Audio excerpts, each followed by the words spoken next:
Welcome to Clock It with AD Bryant. I tell you what, I'm excited today.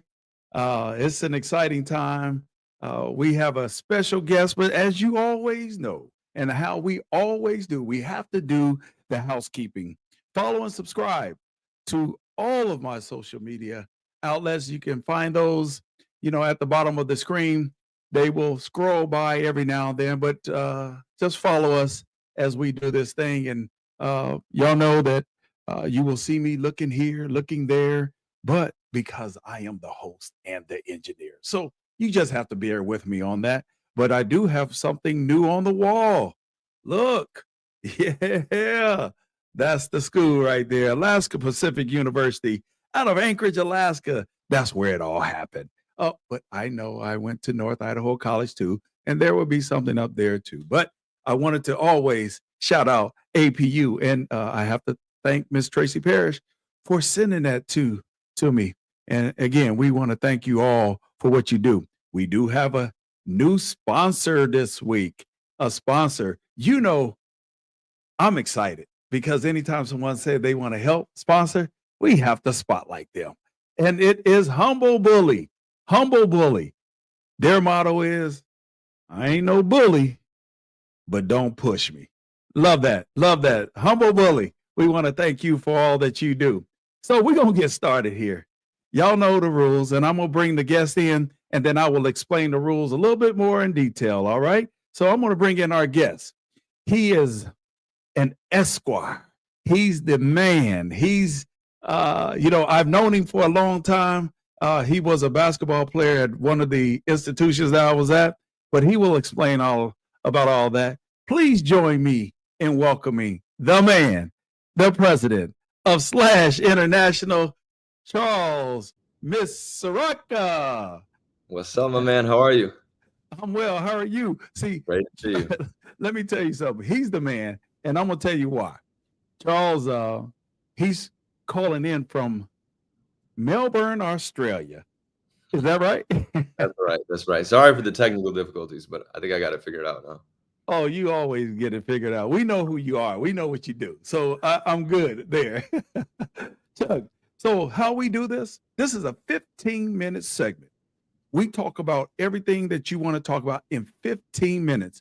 There's a clock behind me. Once that clock goes out, game's over. There are no overtimes. Although Humble Bully is a sponsor for some overtime, we have 15 minutes. And I'm going to tell you why today is critical. You know what today is. Super Bowl Sunday. So let's get it started. Chuck, I'm going to start the clock. All right, let's go. All right, Chuck, I want you to tell me, just tell the viewer exactly what you do. Yeah, so I'm Chuck Misaraka, as Eureka knows me, but Charles Misaraka to the rest of the world. I represent professional basketball players. Most of our guys are fringe NBA guys or high-level overseas guys. I built a niche representing a lot of these guys throughout the years for the past 12 years now. So I'm proud of what we built at Slash, and we're continuing to grow and expand into different markets worldwide. Formerly, I was a college basketball player at Eureka College where I couldn't hit water if I fell out of a boat, but I love the game. I disagree. I totally disagree. And I'm loving what I do every single day. Yeah. Well, I'll tell you what, not only that, you were an outstanding basketball player. Yeah, and again, when I was there as the athletics director, I would tell you the same thing. I thought you were great. You guys had a great team. But tell us, what does Slash mean? Is there an acronym, or is that just the name? Yeah, it represents more than just an athlete. It's basketball player / entrepreneur / family man / everything that person wants to embody. So we help in all different areas of their life, not just on the basketball court. Got you. So you're basically the sports agent for all of these basketball players. So your most recognized clients that you have work with, who is that? Yeah, a lot of guys that, if you know the basketball world, you may know a lot of their names, like Isaiah Austin, James McAdoo, two-time champion with the Warriors, Pierre Jackson, a lot of fringe level guys that have gone back and forth from the NBA to high level international leagues. Okay. So do you primarily only work with international leagues, or do you work with both NBA? Well, we've had many guys that have had opportunities to come back to play in the States, and then a lot of guys that, for whatever reason, didn't make it in the NBA and decided Mhm. they didn't want to earn a G League salary, and they made NBA kind of money outside of the States. Many people in America don't realize that the spots are so limited from the NBA standpoint, but Mhm. and it is a real grind to go abroad. But when you're making net money, after tax money abroad, it can really put a lot of these guys' families into a different situation where they can earn a lot of money to be able to pursue whatever they want after basketball. No, no, Chuck. Again, I call you Chuck because I've known you since you were a player. Oh, yeah. So tell me, you say there are minimal spots. Tell me, just how hard is it to become a pro? And that's the name of the segment. Just how hard is it? We have all of these college basketball players. Heck, I got Mhm. 20 something on my team here in Mhm. Alabama. Yeah, What are the chances? it's insane. Like back when I played, at an NAIA school, JUCO school, and then last year at the D3 school, like Mhm. I always wanted to be a pro. I didn't realize how hard that it would be. I think until maybe I was a junior and decided that I needed to pursue the law school route because Mhm. it's so difficult. I saw a lot of people that came before me that were really, really talented that pursued it and never really made anything out of it. So thankfully, I was able to learn from a lot of people in my early years as an agent and in law school. And what I learned is that the spots are so limited and the pathway is extremely difficult, but it's really important how you go about it depending on your individual circumstance. I get, like, maybe no exaggeration, at least a dozen to 20 emails a week, depending on the time of the year, sometimes even a lot more, from college basketball players that had graduated that just went the wrong route. And a lot of them were actually pretty good players, better than a lot of guys that made money overseas, but they or made it in the G League, etc. So I Mhm. think there's so many factors and they never ended up, materializing for whatever reason. So I think it's so important that each player recognizes, like, one, what their game is like. That's the Mhm. most important thing. Two, what their profile is like based on where they went to school, based on positional attributes. So, like, for example, you have a really athletic guy that had limited numbers in college, but he's a freak athlete. Like, Mhm. he's probably not going to want to go play in certain leagues in Europe. He's probably going to want to pursue the G League depending on the interest, and vice versa. You have a super skilled guy that couldn't keep up with the G League pace. He's probably going to want to go play in a league where his skill set shows. Same thing with Mhm. the decision on the NBA versus going to Europe. It's really tough. It's a lot easier for guys now as the two-way spots have expanded in the NBA and Mhm. they're going younger in the state side. So you have to really evaluate the interest that you're getting from both sides and be able to hopefully be with a trusted agent that has your best interest in whatever way that makes sense to go. But I think Mhm. the first thing is having the awareness within yourself to be able to take a step back to realize where am I at right now? Where do I want to be? And how do I get there? And unfortunately, there's like a lot of misnomers out there that a lot of these guys are just making insane money or, like, through this process. So I think more transparency is probably needed in this realm. And that's why I'm happy to help in any way I can. Yeah, you have been a tremendous help to me as well. But you were talking about the levels. So there may be what, 3 levels, 4 levels overseas that you could play?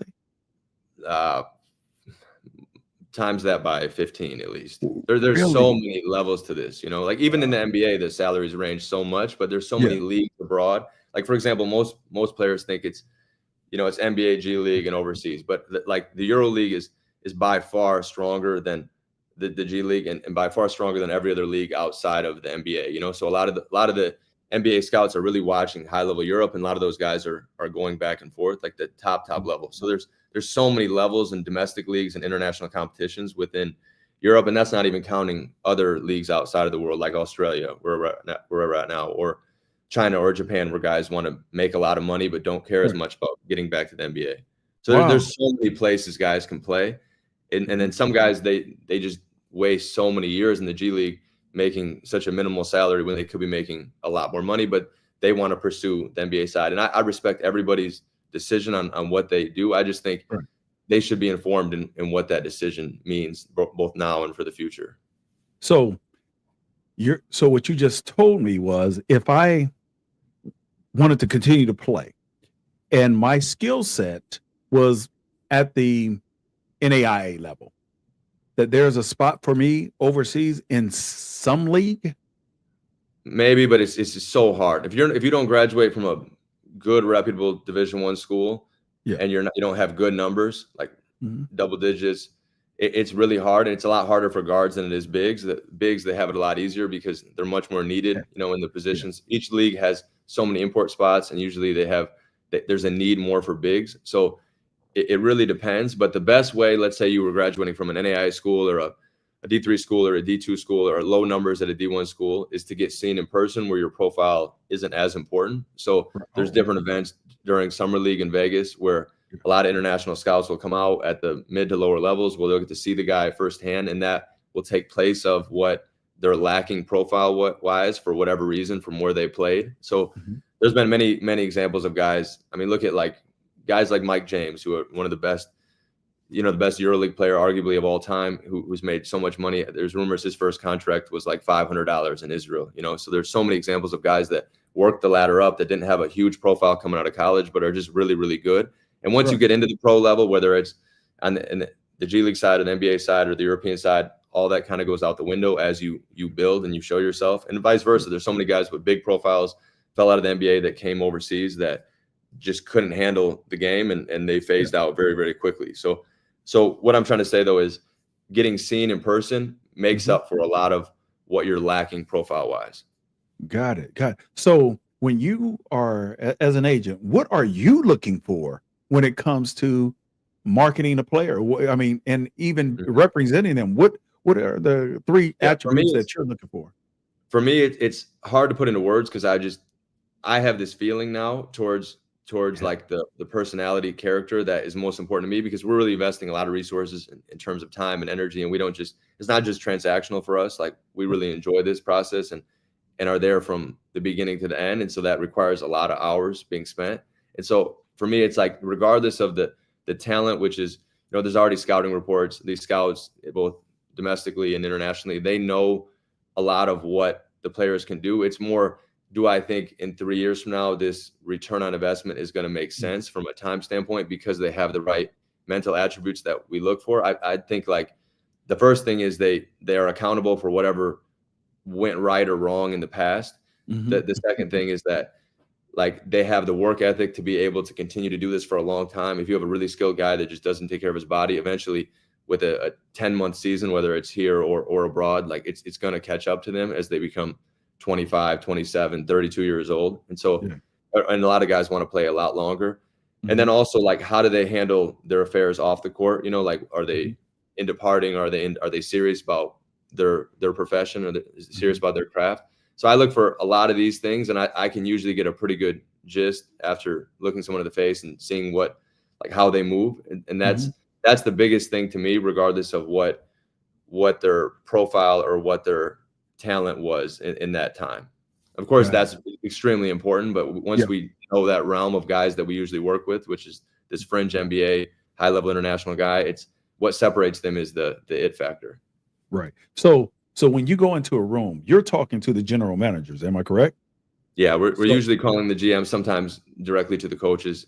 Every team is handled differently. Sometimes coaches have a lot more decision making. Sometimes their responsibility is solely to coach the team, and the management is involved. It could be sometimes the president or the higher ups that really make the decisions. There's like a lot of turmoil, and the turnover is high in this realm, just like it is in the basketball world, where sometimes that guy's job, is very short lived. And so you have to go to the one that is really going to be there for a long time. So every situation with all of these teams is different depending on who the actual decision maker is at the end of the day.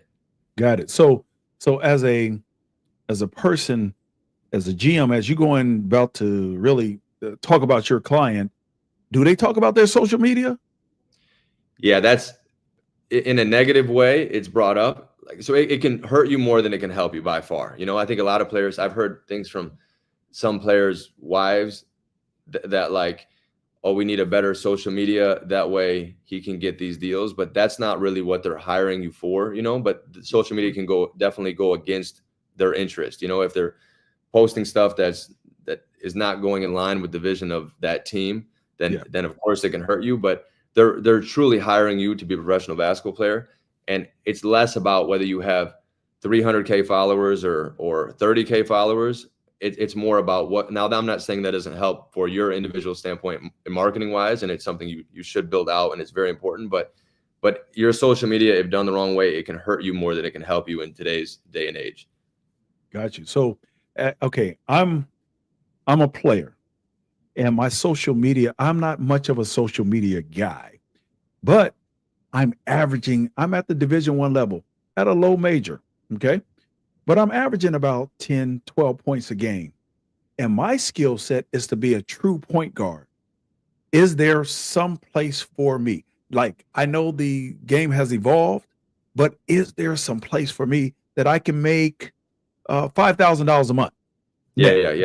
And surprisingly, the true point guard still exists in Europe a lot more, especially if they have good positional size. It's not like positionless NBA. The game is so different in Europe and the NBA. So it's definitely a coveted spot, especially if they're a good sized point guard with high IQ. So there definitely is. It just depends on getting into the right fit early on, because that first year is so critical for any pro, whether that's in the stateside or internationally. If that first year goes right, boom, everybody at the higher levels want you, and vice versa if it doesn't. So it's really important to know like where you're getting into in that first spot too. And it's like the wild west, this international market. So it can be hard for a player to know, like, where am I even going, let alone what's it going to be like.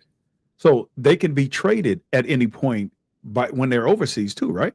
That's the hard part contractually. In the NBA, they have standard contracts where everything is very clear, and they have a CBA that governs everything. But the international world is like the wild west. So it really depends on what your contract says. So if you give them the rights to trade you, then they have the rights to trade you. If you have a non-guaranteed contract, then you have a non-guaranteed contract. But if you have certain provisions that allow you to have more control over your contract, then that goes in your favor. So a lot of these players and a lot of their agents, unfortunately, in the international game, they don't know what they're really getting into until they learn the hard way, and they're cut because of an injury, they're cut because of one bad game, or they're shipped off somewhere else because they didn't understand what their contract really said. And so it really depends. On the international side is way more risky, and there's so many more teams, so it's almost much more difficult to navigate that side of the water. So you're saying, in a nutshell, and I know we got 40 seconds left. Sorry for the rant. No, that's perfect. What you're saying is most people should get an agent and not try to do it on their own because of things like that. No, by far. Trying to save the 10% agent fee, it would make no sense, because you get burned the hard way, and it could cost you 3 years of your career. Wow. If you go to the wrong spot and it goes wrong, that next year's calls are not going to come in the same way. Wow. Chuck, it's been great, but I do have to ask this. It's Super Bowl. Who is your pick? Man, it's hard to bet against the 49ers. How about you? Okay, the game is over. Perfect timing. However, I'm going to say, it's hard to bet, but I do want the Eagles to win. Nice. Hey, listen, it's been fun, Chuck. Listen, I'm telling you, you have been a stellar person. You've been stellar to me. You've been great. I appreciate everything you have done for me and everybody that you work with. But say that again. The feeling is mutual, really. I appreciate it. Yes. And for everybody to know, I know Chuck is my agent as well. So I just thank you all for viewing. But as you know, I tell you to be humble, stay humble, but more importantly, be your best, because it's just a game. God bless. Peace. Thank you. Take care.